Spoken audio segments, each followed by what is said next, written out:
तो देखिएगा, इसके पहले आप लोग जहाँ तक पढ़े थे वो था किरचॉफ का नियम। किरचॉफ का नियम, बंद पास का नियम। पहला नियम था संधि का नियम और दूसरा नियम था बंद पास का नियम। तो किरचॉफ के नियम के जस्ट बाद इसके बाद आप लोगों को एक हेडिंग आता है व्हीटस्टोन सेतु। व्हीटस्टोन सेतु क्या होता है कि जैसे हम बारी बारी से ओम का नियम लगा करके, किरचॉफ का नियम लगा करके कुछ प्रतिरोधों का मान ज्ञात कर सकते हैं। अगर प्रतिरोध किसी अलग स्ट्रक्चर से दिए गए हों, 2 या 2 से अधिक प्रतिरोध, यानी 3 से अधिक प्रतिरोध, 4 प्रतिरोध, 5 प्रतिरोध, 6 प्रतिरोध, इनका जब एक संयोग दिया होता है, बहुत अजीब ढंग का होता है, तो उनका मान ज्ञात करने में हमें थोड़ी सी तकलीफ़ें होती हैं। थोड़ी क्या, बहुत तकलीफ होती है, जिसको हम नॉर्मली ओम के नियम से या किरचॉफ के नियम से नहीं हल कर सकते हैं। उसके लिए एक नियम है जो कि CF व्हीटस्टोन नामक वैज्ञानिक ने दिया था। उन्होंने अपना एक यूनिक प्रैक्टिकल करके एक ऐसा उपकरण दिया जिसकी सहायता से हम आसानी से प्रतिरोध का मान ज्ञात कर सकते हैं। जैसे कोई प्रतिरोध अज्ञात है तो उसका मान ज्ञात कर सकते हैं। और उन्होंने अपने उस उपकरण का नाम अपने नाम के सम्मान पर रखा, व्हीटस्टोन सेतु, व्हीटस्टोन ब्रिज, यानी व्हीटस्टोन सेतु उन्होंने नाम रखा। तो वही हम पढ़ रहे हैं।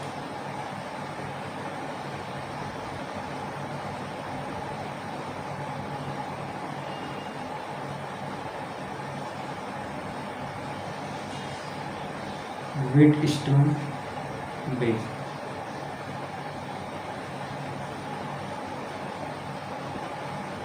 ठीक है, तो ये हम पढ़ रहे हैं व्हीटस्टोन सेतु।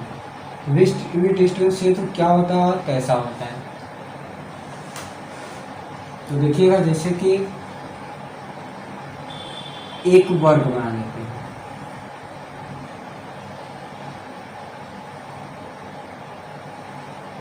ऐसे एक वर्ग बन गया, यह वर्ग आपके सामने है। अब यहाँ पर क्या करते हैं, बीच बीच में हम प्रतिरोध इसमें ऐड कर देते हैं। क्या बना दे रहे हैं, इसमें रेजिस्टेंस लगा दे रहे हैं।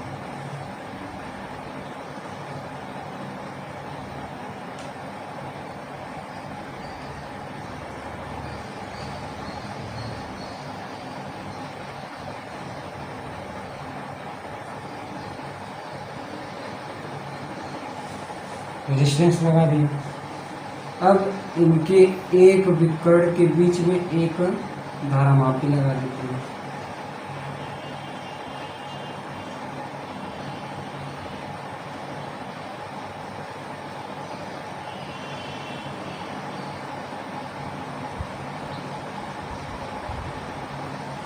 इस प्रकार से धारामापी लगा दी। दूसरे विकर्ण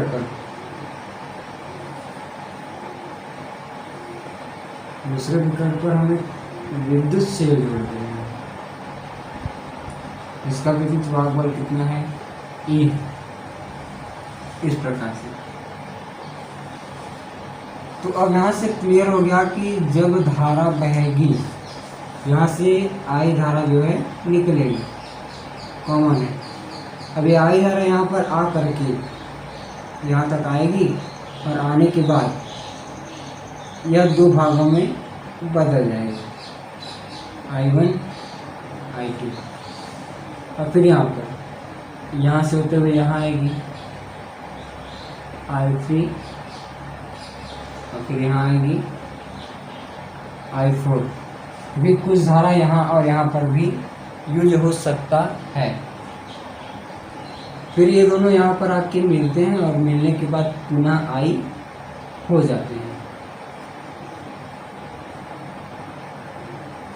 यही स्ट्रक्चर है और उन्होंने इस स्ट्रक्चर का नाम व्हीटस्टोन ब्रिज दिया। हमारा फिगर यहाँ पर थोड़ा सा हल्का टेढ़ा, आप लोग एग्जैक्ट बना लीजिएगा, सीधा सही कर लीजिएगा। तो इस प्रकार से उन्होंने व्हीटस्टोन सेतु की रचना की। एक वर्ग लिया, वर्ग के चारों भुजाओं में एक प्रतिरोध रखा और चारों भुजाओं में प्रतिरोध रखा और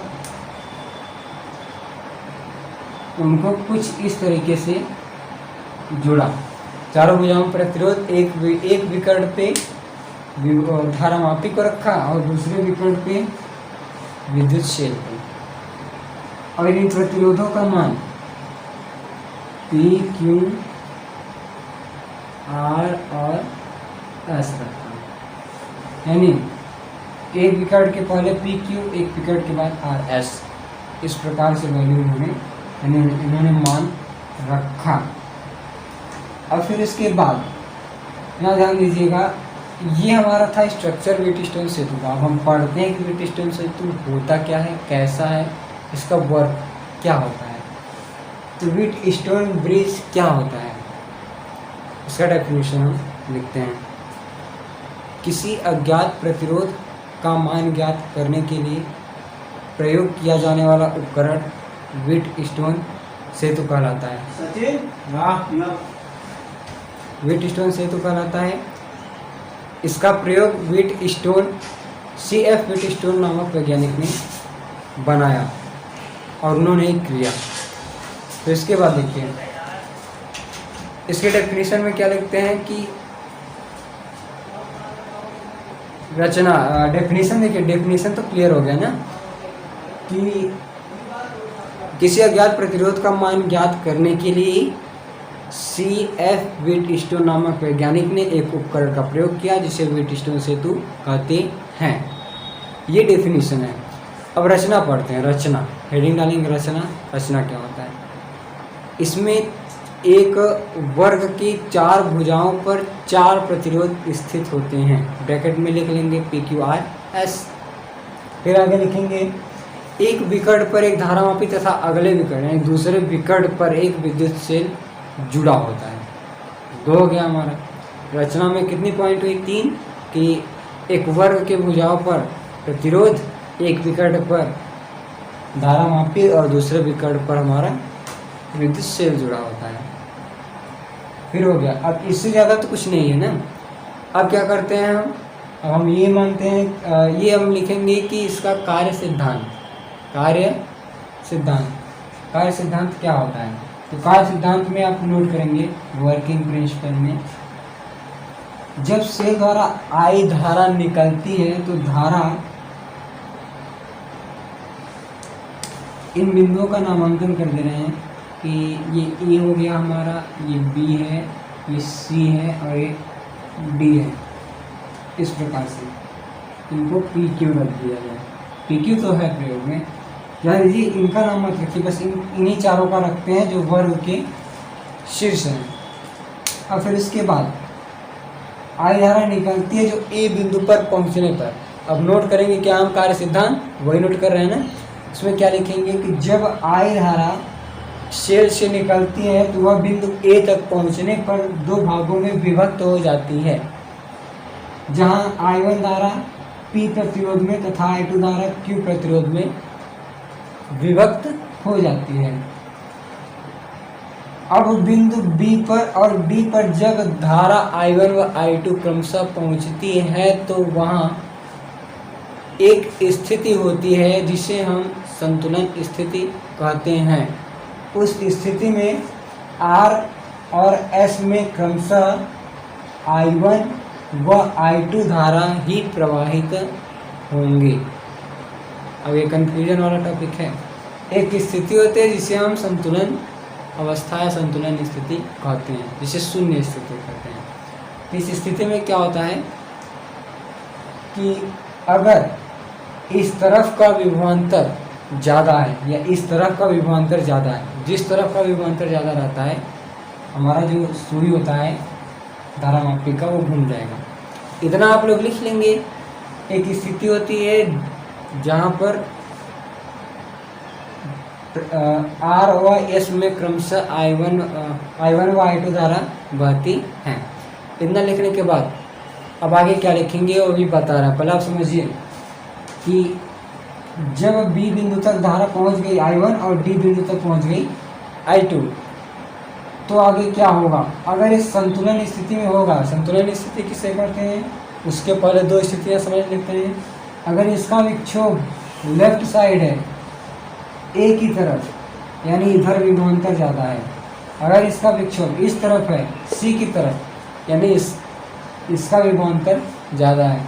अगर इसका भी छोड़ न तो इधर हो न तो इधर हो, सीधे हो, सीधी रेखा में हो, यानी शून्य स्थिति में हो, तब हम उस स्थिति को शून्य स्थिति कहते हैं, शून्य स्थिति कहते हैं। अब आगे लिखेंगे, शून्य स्थिति होने पर हम दो बंद पास बना लेते हैं। एक बंद पास ये है और दूसरा बंद पास ये है। दो बंद पास बना लेते हैं और किरचॉफ का कौन सा नियम लगेगा? संधि वाला बंद पास वाला, बंद पास का नियम लगाते हैं। तो लगाएंगे तो क्या होगा? बंद पास, पहला बंद पास कौन सा है हमारा? ए बी डी है, ए बी डी में पहला बंद पास ए बी डी में कितना हो जाएगा? देखिए यहाँ पर कोई शेल जुड़ा हुआ है? नहीं जुड़ा है, ठीक है।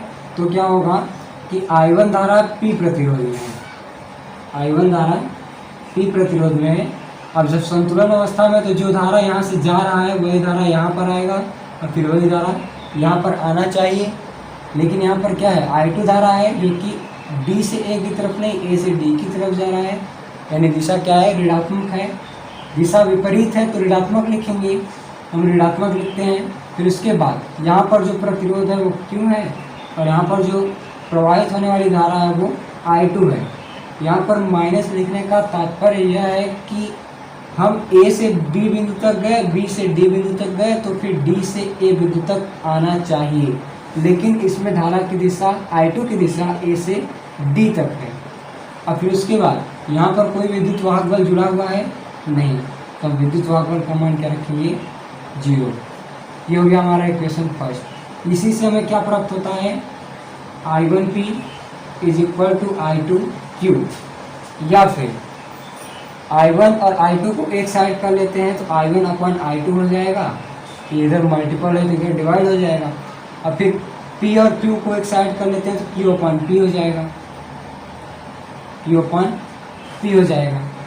ये इक्वेशन फर्स्ट है, इक्वेशन फर्स्ट यहाँ बना लेते हैं। और फिर उसके बाद बंद पास एक ए बी डी से था, अब हम दूसरे बंद पास पर चर्चा करेंगे बी सी डी से। बंद पास बी सी डी में, इसमें क्या होता है? बी सी डी में जब हम धारा यहाँ पर अभी बताए हैं कि जब संतुलन की अवस्था होती है तो यहाँ पर धारा I1 और यहाँ पर भी I3 नहीं, वही सेम धारा हो जाती है, I1 है। और जब ये भी संतुलन की अवस्था में होता है तो ये भी धारा I2 से I4 नहीं, I2 से I2 ही रहेगा। तो संतुलन की अवस्था नहीं होती है, या फिर इस तरफ का या फिर इस तरफ का विक्षोभ ज़्यादा होने पर विभव जिस तरफ का ज़्यादा होगा उधर धारा ज़्यादा होगा। अब बंद पास BCD में यहाँ से B से C के लिए I1 धारा R प्रतिरोध में है, फिर उसके बाद B से C तक तो सही है। अब C से D तक आते हैं तो C से D तक आने में हमें जस्ट अपोजिट मिलता है कि I2 धारा यश में प्रवाहित हो रहा है, I2 धारा यश में प्रवाहित हो रहा है, लेकिन हमारी उचित दिशा के अनुसार नहीं है, तो हम क्या लगा देंगे? माइनस। और यहाँ पर देखते हैं तो ये धारा मापी है, इसके लिए कोई नियम नहीं, और इसमें कोई विद्युत वाहक बल जुड़ा होगा तो लिखेंगे, अन्यथा नहीं। और फिर यहाँ से I1R is equal to I2S, या फिर लिख सकते हैं I1 I2 को एक साइड करने पर I1 upon I2 is equal to S upon R। ये बन गया हमारा इक्वेशन सेकेंड। अब इक्वेशन फर्स्ट और सेकेंड में I1 अपॉन I2 का वैल्यू इक्वल रखने पर क्या हो जाएगा? Q upon P is equal to S upon R, या फिर लिख सकते हैं P upon Q is equal to R upon S। अब ऐसे में यही होता है व्हीटस्टोन सेतु का नियम। अगर हमें P R S पता है तो Q का वैल्यू फाइंड कर लेंगे। इन चारों में से कोई एक अगर अज्ञात रहेगा तो हम उसका मान ज्ञात कर सकते हैं, ऐसे आप नोट कर लीजिए। व्हीटस्टोन सेतु के बाद जो अब अगला टॉपिक है हमारा वो है मीटर सेतु। मीटर ब्रिज क्या होता है?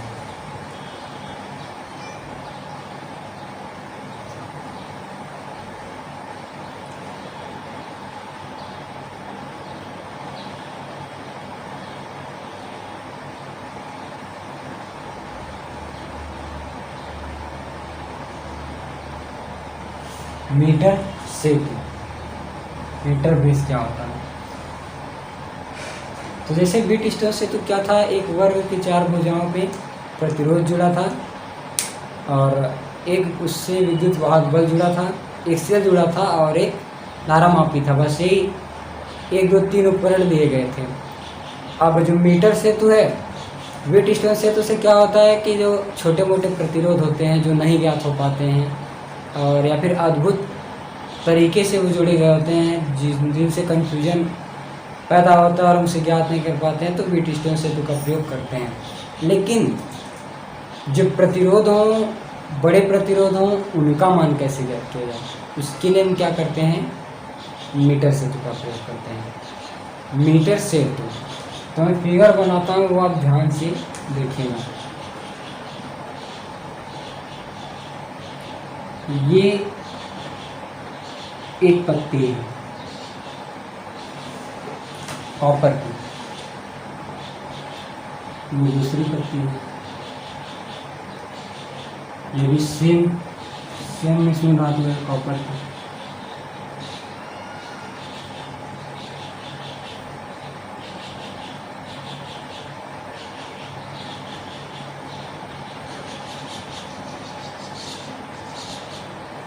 ये तीसरी पत्ती है कॉपर की। हो गया, 1 2 1 2 3 1 2। ये में पेंच कसने के लिए होल होता है, स्क्रू होल होता है। अब इसमें क्या क्या लगा होता है वो आपको हम बता रहे हैं। तो यहाँ पर हम लगाते हैं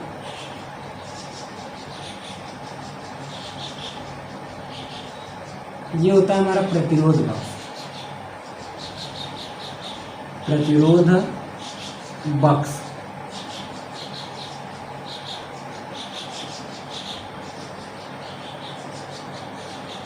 इसमें प्रतिरोध बक्स में कई तरह की मतलब कई प्रकार के प्रतिरोध होते हैं, जैसे कि 5 मीटर 10 मीटर 15 मीटर, लेकिन इनमें फिक्स रहता है, फिक्स रेजिस्टेंस रहता है, वो इसमें रखा गया होता है। इसको हम P मान लेते हैं।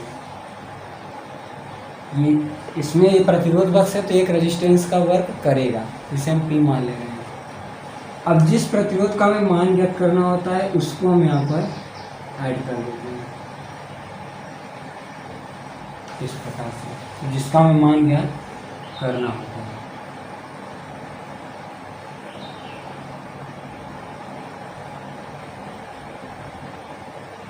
हो जाएगा, इसको हम क्यों मान लेते हैं।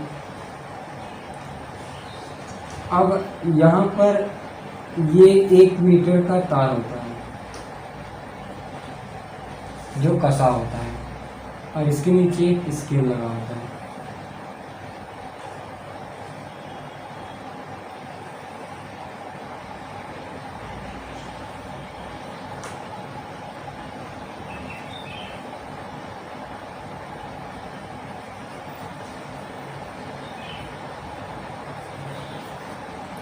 एक मीटर का तार होता है जो कसा होता है, उसके नीचे एक स्केल इस प्रकार से लगा होता है।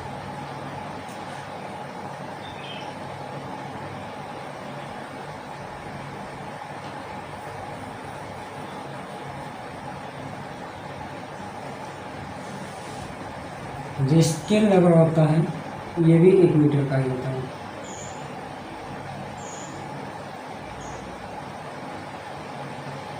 यानी 1 मीटर का तार होता है, 3 कार्बन की पत्तियां होती हैं, 2 एल प्रकार का और एक 2 एल के आकार का, एक आई के आकार का, 3 कार्बन की पत्तियां होती हैं। और एक प्रतिरोध बक्स होता है और एक वह प्रतिरोध होता है जिसका हमें मान ज्ञात करना होता है। एक अमीटर होता है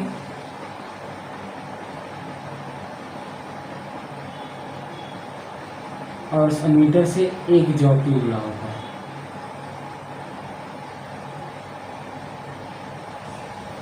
जॉकी जुड़ा होता है जे।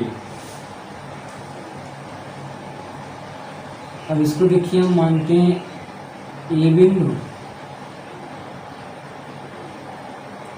ए बिंदु इसको मानते हैं, और फिर इसके बाद इसको मानते हैं बी बिंदु,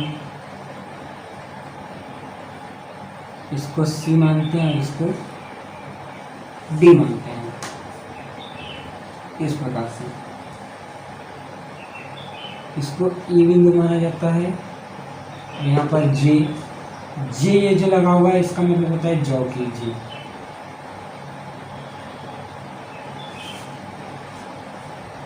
इन दोनों के बीच में जो बिंदु होता है इसको हम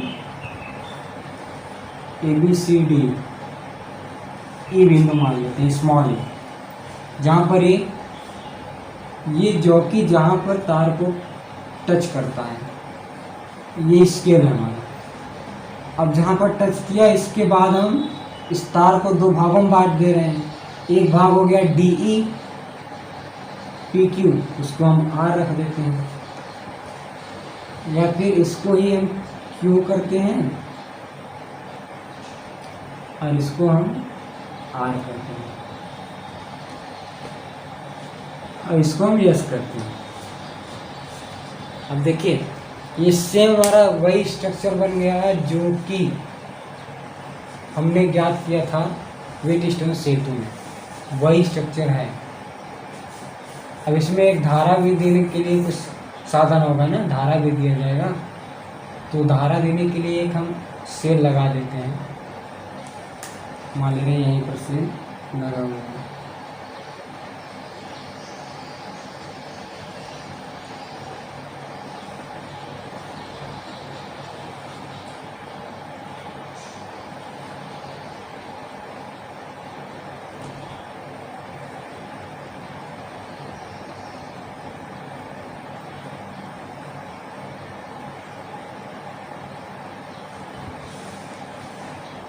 इस प्रकार से बनाया गया मीटर सेतु।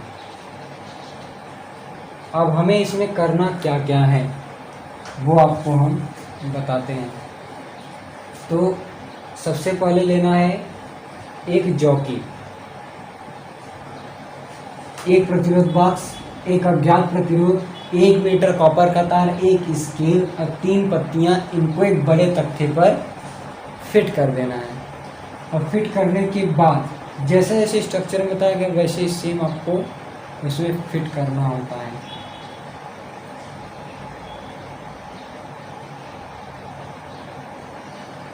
और जब आप फिट कर देते हैं तो फिट करने के बाद इनका रचना तो आपको पता हो गया, और कार्य सिद्धांत क्या होता है वो हम आपको बताएंगे। तो सबसे पहले हमारा हेडिंग है क्या, मीटर सेतु। अब इसका परिभाषा लिखते हैं। अज्ञात प्रतिरोधों में कुछ प्रतिरोधों का मान हम व्हीटस्टोन सेतु से ज्ञात कर सकते हैं, जबकि बड़े प्रतिरोधों का मान हम व्हीटस्टोन सेतु से नहीं ज्ञात कर पाते हैं, जिसके लिए हम मीटर सेतु का प्रयोग करते हैं।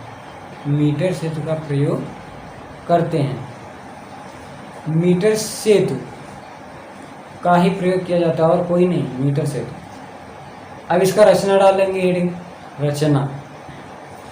3 पत्तियां 2 L आकार की और 1 I आकार की लेते हैं और उनको चित्रानुसार व्यवस्थित कर लेते हैं, जहां बिंदु A पर एक प्रतिरोध बॉक्स दूसरे पत्ती से जोड़ दिया जाता है, बिंदु B पर वह अज्ञात प्रतिरोध जोड़ दिया जाता है, बिंदु D पर और C पर 1 मीटर लंबा कॉपर का तार सीधा जोड़ दिया जाता है, जो कि J बीच वाली पत्ती के मध्य बिंदु से लगाकर उस 1 मीटर लंबे तार पर खिसकने हेतु बनाया जाता है। 1 मीटर लंबे तार के नीचे 1 मीटर का स्केल लगाते हैं, ताकि हम जॉकी जे को खिसकाने पर पाठ्यांक को ज्ञात कर सकें, और सेल द्वारा DC को धारा दी जाती है। यह रचना ठीक व्हीटस्टोन सेतु की भांति होती है कि नहीं। देखिए 1 2 3 4 4 प्रतिरोध, एक विकर्ण से धारा मापी और दूसरे विकर्ण से क्या लगा हुआ है, 1 2 3 4, और दूसरे विकर्ण से हमारा विद्युत वाहक बल लगा हुआ है। एक विकट से धारामापी, दूसरे विकट से विद्युत वाहक बल लगा हुआ है। है सेम व्हीटस्टोन सेतु की भांति पर, यानी इसका जो कार्य है वो व्हीटस्टोन सेतु की ही तरह है, लेकिन इसका स्ट्रक्चर और इसका कार्य थोड़ा सा टफ है। तो रचना में इतना लिख लेंगे। अब फिर लिखेंगे कार्य सिद्धांत, वर्किंग प्रिंसिपल। उसमें क्या लिखेंगे नोट करिएगा। सर्वप्रथम विद्युत वाहक बल से सेल से जब धारा दी जाती है तो हम आर प्रतिरोध के लगभग मान के बराबर प्रतिरोध बक्स से एक प्रतिरोध जोड़ देते हैं। यानी जैसे बता दे रहा हूँ मैं कि अगर ये लगभग 10 ओम का है तो यहाँ 10 ओम का फिक्सेड रेजिस्टेंस लगा देंगे। लगभग ये 12-15 का होगा तो 12, इसमें 15 का एकदम फिक्स लगा देंगे। यहाँ पर अनुमान किया जाएगा और यहाँ पर वो फिक्स लग जाता है। ठीक है, क्या लिखे हो कि प्रतिरोध बक्स में वो प्रतिरोध का मान लगा देते हैं और जो कि जे को DC पर खिसकाते रहते हैं, एक तरफ से दूसरी तरफ ले जाते हैं, जहां पर यानी क्या नोट करेंगे, जहां पर धारामापी का विक्षेप शून्य हो, अर्थात जिस बिंदु पर धारामापी का विक्षेप शून्य हो उस बिंदु का पाठ्यांक नोट कर लेते हैं और हम व्हीटस्टोन सेतु के सूत्र में रखते हैं। जैसे हम क्या करते हैं, ये P है, P/Q, जितनी लंबाई रहेगी उतना, अगर मान लें यहाँ की लंबाई L है तो यहाँ की लंबाई 100 माइनस L होगा, यही होगा ना। तो हम क्या करेंगे, P/L is equal to R/100 minus L। P/L is equal to R/100 minus L। या फिर अब अगर हमें यहाँ पर विक्षेप ज्ञात रहेगा तो हम R का मान आसानी से ज्ञात कर सकते हैं, कोई भी दिक्कत नहीं होना चाहिए। ज्ञात कर लेंगे R is equal to P into 100 minus L/L। ये सूत्र है, इससे हम R का मान आसानी से ज्ञात कर सकते हैं। ठीक है, ऐसा इस टाइप का कोई क्वेश्चन मिलेगा तो इस फॉर्मूले से हम सॉल्व कर लेंगे। यही है मीटर सेतु। अब आगे है विभवमापी, वो आप बुक से पहले पूरा पढ़ लीजिएगा, उसके बाद ही हम आपको पढ़ाएंगे। न्यूमेरिकल जितना ज़्यादा हो सके सॉल्व करेंगे।